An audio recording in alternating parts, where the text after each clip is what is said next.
आदमी जो 20 वर्ष से ऊपर है, इतनी चुनौतियों का सामना कर रहा है, चारों तरफ चुनौतियां,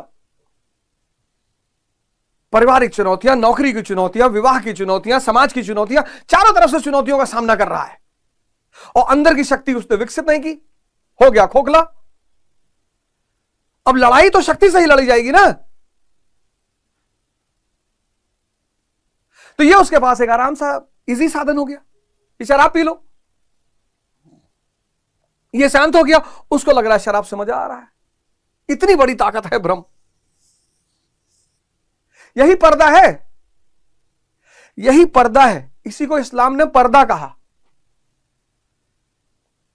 आत्मा और परमात्मा के बीच बस यही पर्दा है, इसी पर्दा को हटाना है।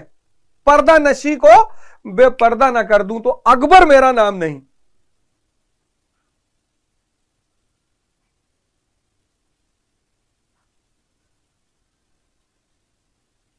महान वही है, अकबर यानी महान, महान वही है जो पर्दा नशी को बेपर्दा कर दे। कैसे? साधना से। तो पहला द्रोणाचार्य और दूसरा बहुत बड़ी ताकत भीम। फिर तीसरा कर्ण। यह कौन है? विजातीय कर्म के रूप में, विजातीय कर्म।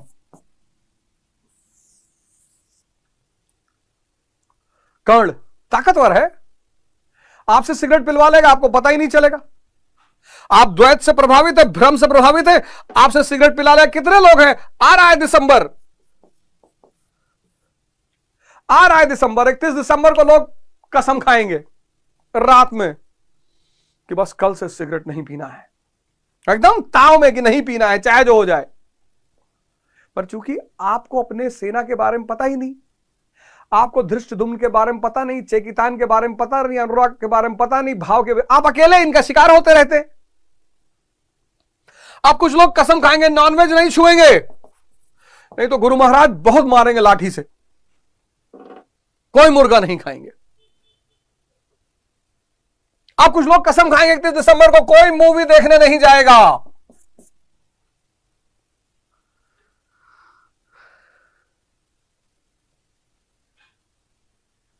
विजातीय कर्म है कर्ण, छोटा मोटा योद्धा नहीं है।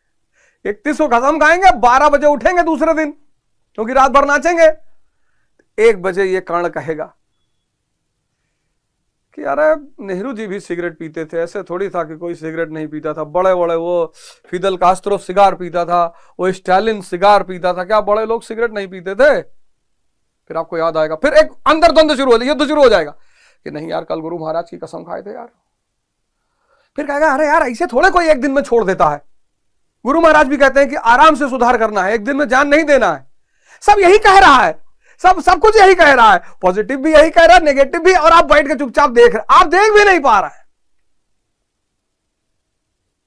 अरे गुरु महाराज कहते हैं कि ऐसे कष्ट अपने आप को नहीं दिया जाता, भगवान सबको प्यार करते हैं और हम गुरु महाराज के बच्चे हैं, भगवान हमको गुरु महाराज माफ नहीं करेंगे। फिर कहेगा अच्छा चलो डेली एक धीरे धीरे खत्म करो, फिर 2 बजे तक एक सिगरेट पिलवा देगा। इतना बड़ा महारथी है ये कर्ण। विजातीय कर्म, और न जाने कितने चीजों की आप कसम खाते होंगे। सबकी चर्चा तो मैं नहीं कर पाऊंगा, वो तो आपको पता ही होगा। बहुत सारी चीजें होंगी जिसका आप कसम खाते होंगे। ये बना दिया मैंने, सोच लीजिएगा आप क्यों हार जा रहे हैं। आपको अपनी सेना का एहसास नहीं है, और दुश्मन की सेना बहुत ताकतवर है। अगर अपनी सेना का एहसास ना हो तो दुश्मन की सेना बहुत ताकतवर है। जब तक आपको एहसास, और हमारे आपके साथ तो 2 लोग, एक भगवान साक्षात अंदर और एक भगवान साक्षात बाहर। अर्जुन के पास तो एक आदमी है श्री कृष्ण, हमारे पास 2 आदमी, एक अंदर चेतना, एक बाहर महाराज अड़गड़ानंद।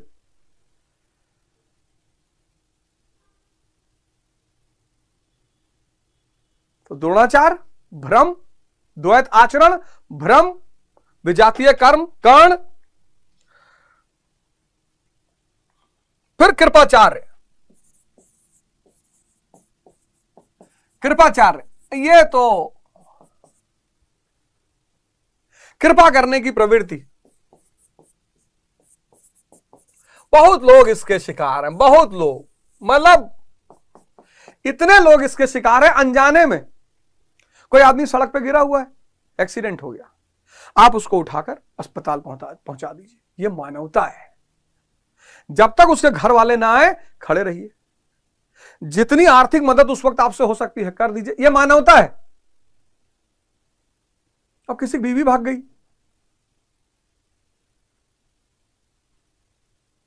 और आप उसके साथ दिन भर बैठे हैं कि नहीं भागना चाहिए था, गलत बात है, बताओ तुम 15 साल रखे अपने साथ और पाले पोसे बड़ा किए।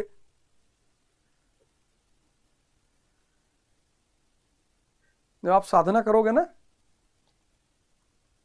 और थोड़ी सी शांति आपके अंदर डेवलप होनी शुरू होगी, तो जो अगल बगल अशांति के क्षेत्र हैं ये आपके सानिध्य में आनंद लेने लगेंगे, आपके पास अनायास आने लगेंगे, आपको पता नहीं चलेगा क्यों आ रहे हैं और आ क्यों रहे हैं।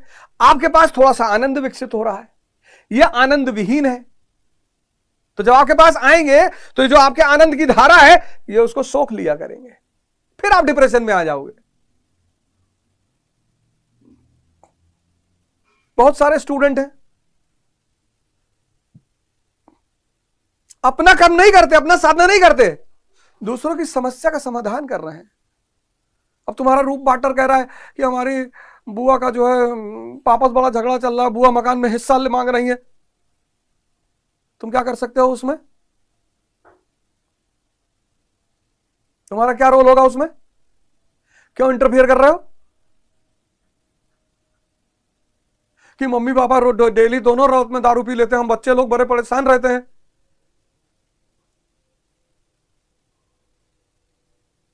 किसी की मदद करो, वो भी अपनी सीमा में। संसार के दुख बांटने की कोशिश मत करो, नहीं तबाह हो जाओगे। यहां राजा महाराजाओं को भी दुख है, यहां ऐसा कोई इंसान है ही नहीं जिसको नहीं है। यही बात तो किसी को समझ में नहीं आ रही है।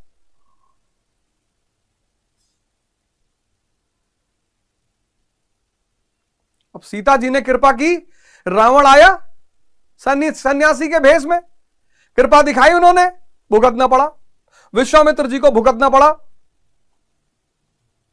कितनी बढ़िया बात लिखी गुरु महाराज ने उसमें, लिखा कृपा बिनु संत कसाई, और कृपा करी तो आफत आई। बहुत सारे केस होते हैं, भाई लड़की ने रात में हाथ दिया, भैया मेरा घर है मुझे छोड़ दीजिए, कई सारे केस हुए, और फिर उसने पलट कर केस कर दिया।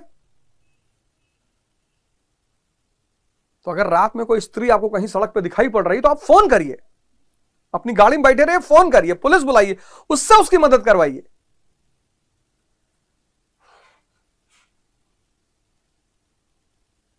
कृपा बिना संत कसाई, और कृपा करे तो आफत आई, इससे बचिए।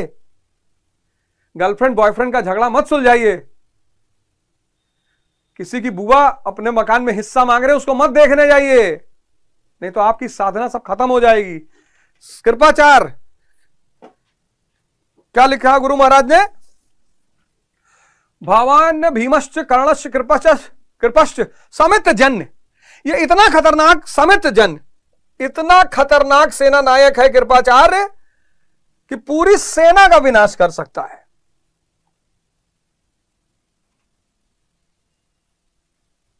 पूरी सेना को ऐसा फंसा देगा, आपको ऐसा उलझा देगा कि आप उस दलदल से निकल ही नहीं पाओगे। फिर अगला सेना नायक कौन है? अश्वत्थामा विकर्णश। अश्वत्थामा, बड़ी चर्चा होती है अश्वत्थामा पर। अश्वत्थामा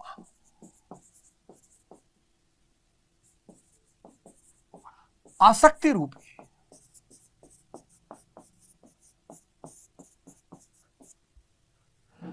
आसक्ति रूप अश्वत्थामा। क्या बात है। पिता कौन है? द्रोणाचार्य। वाह, क्या गुरु महाराज, समझिए, द्रोणाचार्य पिता। किसका? अश्वत्थामा का।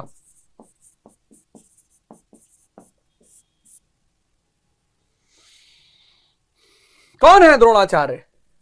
द्वैत आचरण।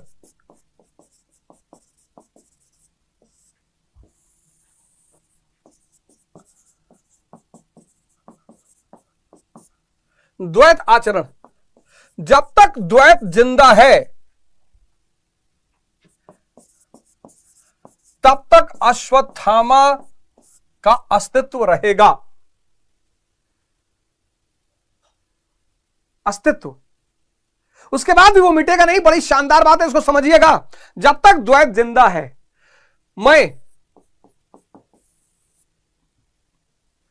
मैं से पैदा हुआ मेरी गाड़ी, मेरी पत्नी, मेरी बच्चे, मेरा घर, मेरा धन,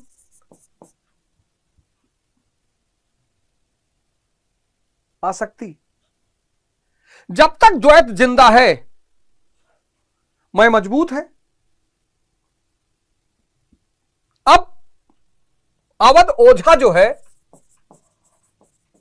पैदा हुआ 17 जनवरी 1972 शाम 4 बजे, जिला वाराणसी।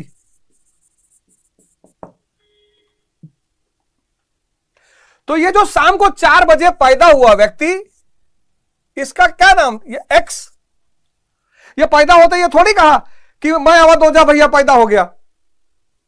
ये तो एक्स पैदा हुआ। और फिर जब ये पैदा हुआ 17 जनवरी को, तब लोगों ने इसका नाम रखा अवध। देखो, ये नाम बाहर से दिया गया है। ये नाम लेके कोई व्यक्ति पैदा नहीं हुआ। जो भी व्यक्ति आप पैदा हुए, तो जब बाहर पैदा हुए तो आपने पैदा होते कहा कि मैं नरहरि, मैं श्यामलाल, मैं घनश्याम, मैं रावण दुबे। किसी ने कहा, यह नाम दिया गया अवध। फिर जैसे जैसे यह बड़ा हुआ तो इसको बताएगा कि यह तुम्हारा परिवार, अवध का परिवार, यह अवध का घर, यह अवध के बच्चे, अवध का धन। लेकिन यह जो पैदा हुआ था एक्स,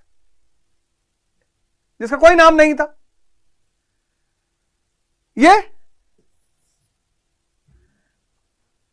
तो अवध का है सब ना। अवध खत्म, ये सब खत्म। ये जो उस दिन पैदा हुआ शाम को 4 बजे 1972, जब पैदा हुआ उस वक्त तो उसका कोई नाम ही नहीं था। इसका सारा ब्रह्मांड है।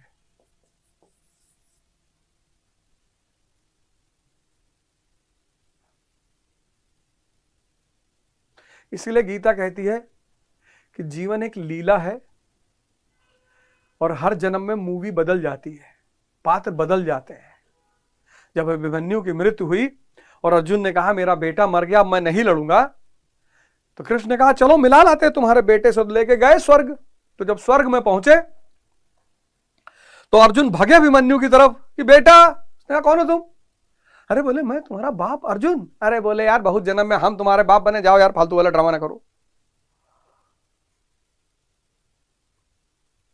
सब इस मैं से बंधे हुए हैं, सब इस आसक्ति ने पकड़ रखा है किसी। जैसे ये मैं खत्म होगा, जैसे ये मैं खत्म होगा, ये सब छूट जाएगा।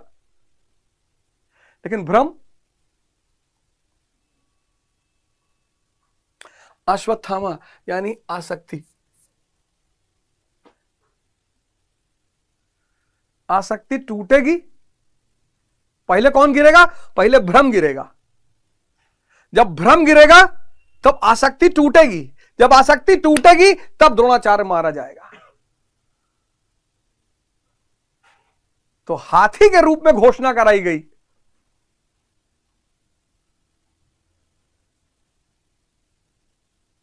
अश्वत्थामा, आसक्ति। लेकिन ये अमर कैसे, इस पे आगे चर्चा करेंगे। अश्वत्थामा अमर कैसे। फिर विकर्णश, विकल्प रूपी विकर्ण।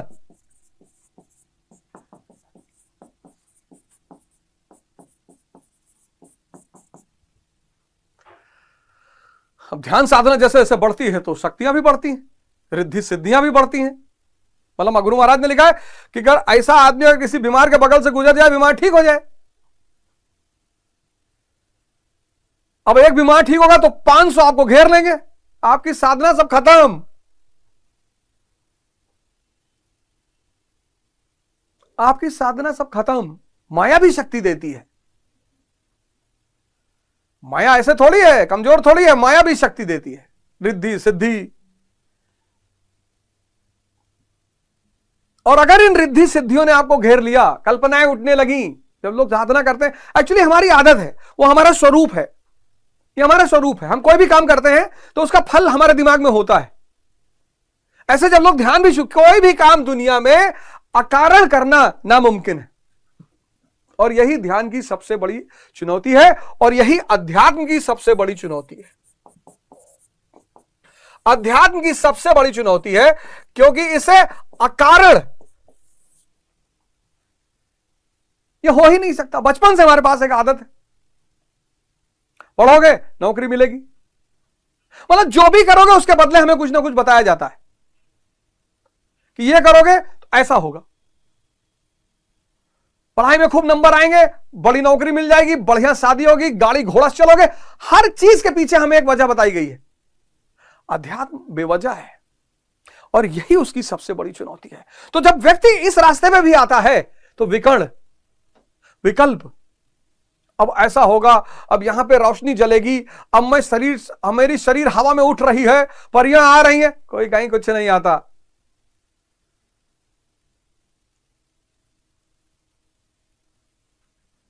और जब थोड़ा हल्का हल्का सूरज निकलना शुरू होता है, उसकी शक्तियां अगल बगल दिखाई पड़ने लगती हैं। उसमें जो उलझा गया, खत्म। फिर भूरि श्रवा,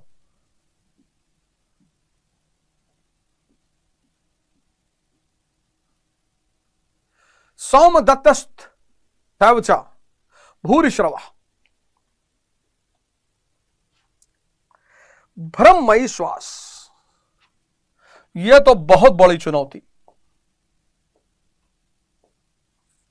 भूरि श्रवा,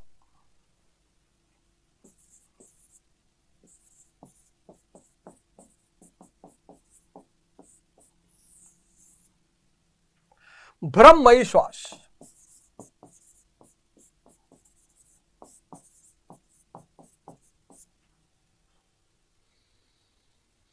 बच्चे होते हैं ना, बच्चे क्यों बच्चे? फिर आपने किसी बच्चे से कहा, 5-6 लोग बैठे हो, आपने कहा ये जो बच्चा है बबलू, ये घर का सबसे होनहार बच्चा है, हम सब इसे मानते हैं, और इतना बढ़िया लड़का पूरे खानदान में पिछले 3000 साल में नहीं पैदा हुआ। और फिर आपने उस बच्चे से कहा चाय ले आओ, पान ले आओ, साबुन ले आओ, ये, और बच्चा बेचारा दौड़ दौड़ के सारे काम कर रहा हो। तो जब वो बड़ा होता है तब उसको पता चलता है कि कैसे हमारी तारीफ कर करके हमको शोषण किया गया था। तारीफ शोषण का सबसे बड़ा हथियार है। किसी ने किसी रिक्शे वाले से कभी कहा कि बहुत बढ़िया रिक्शा चलाते हो यार, क्योंकि उसका कौन शोषण करेगा। इसीलिए जो जागृत शक्तिशाली लोग होते हैं ना, जब आप उनकी तारीफ करते हो तो वो उसको चाटुकारिता मानते हैं। नजर में रहते हो आप उनके, डेली आके कहता है कि भैया आप तो एकदम विष्णु भगवान की तरह दिखते हैं, मत किया करो। और तारीफ सुनने की लत दुनिया की सबसे बड़ा रोग है।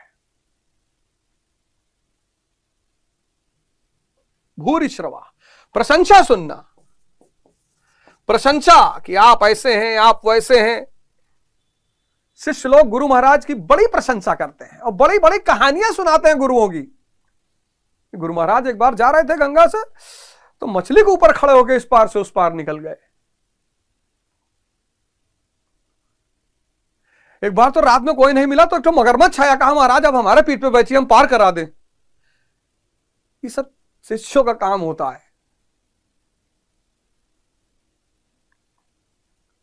ये दुनिया का सबसे बड़ा रोग है और साधना का क्षय करता है ये बहुत खतरनाक। तो पहला कौन? पहला कौरव की सेना का पहला सेनापति द्रोणाचार्य, द्वैत। दूसरा उससे भी ज्यादा खतरनाक भीष्म। तीसरा कर्ण, विजातीय कर्म। चौथा अश्वत्थामा। पांचवा विकर्ण। छठा भूरिश्रवा।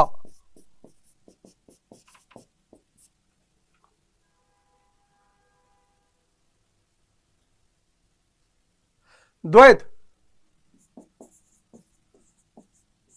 पहला गुरु भी है ये, यही दिखाता है कि गलत रास्ते पे जा रहे हो। भ्रम,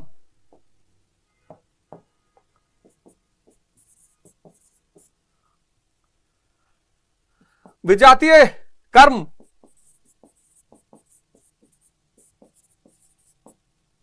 आसक्ति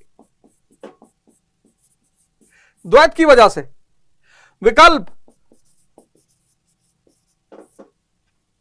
प्रशंसा,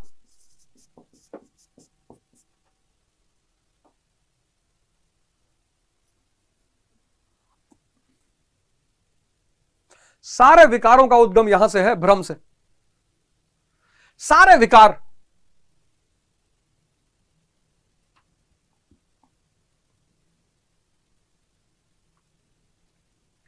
इनके अपोजिट में कौन खड़ा है?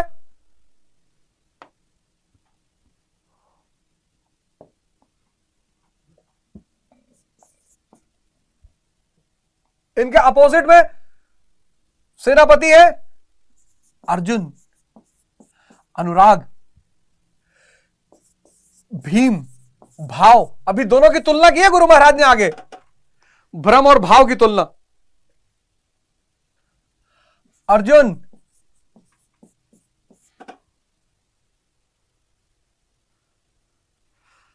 अब द्वैत को कौन मारेगा? अब कौन किसको मारेगा, यह बड़ा इंपॉर्टेंट है। अब महाभारत के युद्ध में कौन किसको मारेगा, इसका भी ग्राफ बनाएंगे। भीष्म को अर्जुन नहीं मारेगा, भीष्म को शिखंडी मारेगा।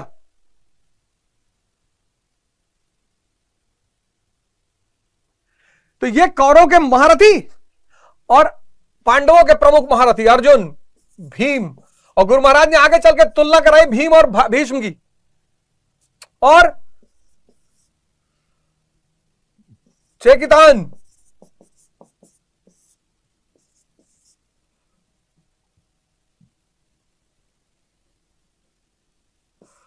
पुरुजित, अभिमन्यु, अभयमन,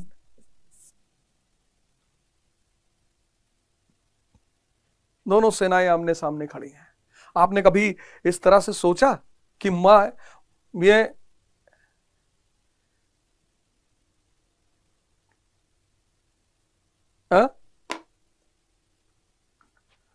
क्या परोपकार किया गुरु महाराज ने हम सबके ऊपर। हमें पता ही नहीं था, ना तो अपनी शक्तियां पता थी और ना ही हमें अपने विरोधी पता थे। कितना बड़ा ग्रंथ है गीता। ना तो हमें अपनी शक्तियां पता थी और ना हमें अपने विरोधी पता थे। किस पे काम करते हैं हम? तो आज का आदमी किस पे काम कर रहा है? मोटिवेशन पे। वो एक अलग शराब है।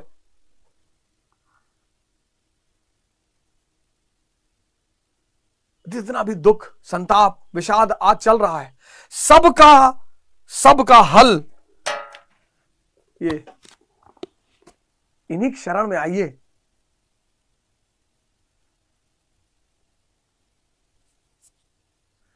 देखिए, आपको पता था अपनी शक्तियों के बारे में। और अब आगे डिस्कस करें कौन किसको मारेगा, द्रोणाचार्य को कौन मारेगा, किस पे आपको ज्यादा काम करना है। भीष्म को कौन मारेगा, कर्ण को कौन मारेगा,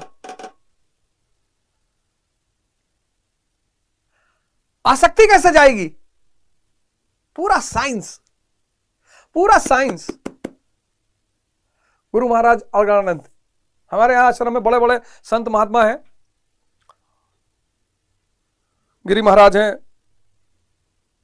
गिरी महाराज वो पुराने संतों जैसे हैं, कोई गलत बात सुन ले क्रोध के बिना रहते नहीं है।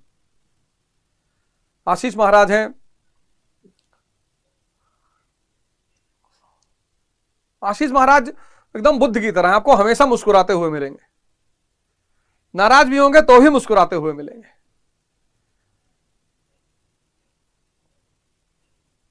और हमारे लिए तो बहुत बड़ी आत्मा वही दर्शन हम कराते ले आते हैं।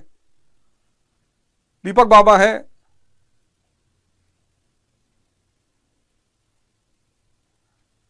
आइए आप सब लोग, पूरे विश्व को मैं आह्वान करता हूं, आइए गुरु महाराज के आश्रम में आइए, और हमारे जो गुरु महाराज लोग वहां पर हैं उनको सुनिए, और बाकी जो महाराज जी लोग हैं उनसे चर्चा करिए, बात करिए, इस नरक से, इस विषाद से बाहर निकलिए। आप बाहर छुट्टी मनाने जाते हैं, इतने बड़ी बड़ी जगह जाते हैं छुट्टी मनाने, आप अपने बच्चों को लेकर आइए, कम से कम 4 दिन बच्चों को वहां रखिए, वो संस्कार पैदा हो सकता है किसी का संस्कार कनेक्ट हो जाए। अपने बच्चों को दिखाइए कि बेटा ये आनंद का स्रोत यहां से बहता है।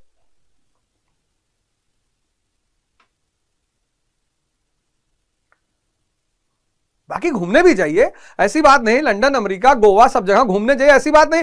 गोवा में जाके ध्यान करिए, बिना ध्यान के गोवा मत जाइए, क्योंकि गोवा में आपका दुर्योधन बहुत हावी हो जाएगा, दूषित धन वो बाहर की तरफ भगाएगा ले जाके आपको, और फिर गोवा से आप यहां आ जाएंगे, फिर परेशान करेगा। गोवा में कौन है? दुर्योधन ज्यादा मिलेंगे आपको, दुर्योधन आपका बहुत हावी हो जाएगा, भीष्म बहुत शक्तिशाली हो जाएगा गोवा में।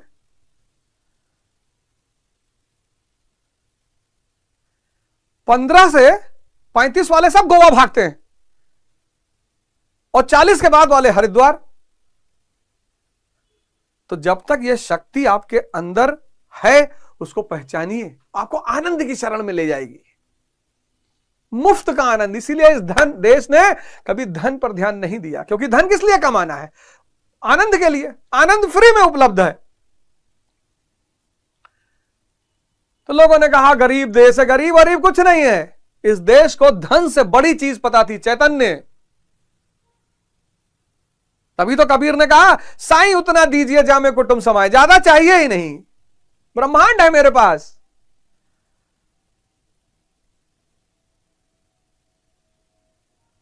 लेकिन दुनियावी काम में अब ब्रह्मांड देके आलू खरीदोगे, सोना देके भिंडी खरीदोगे?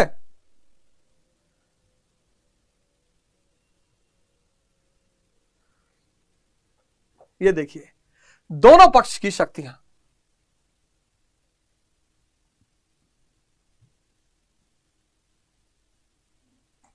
शुरू करिए साधना।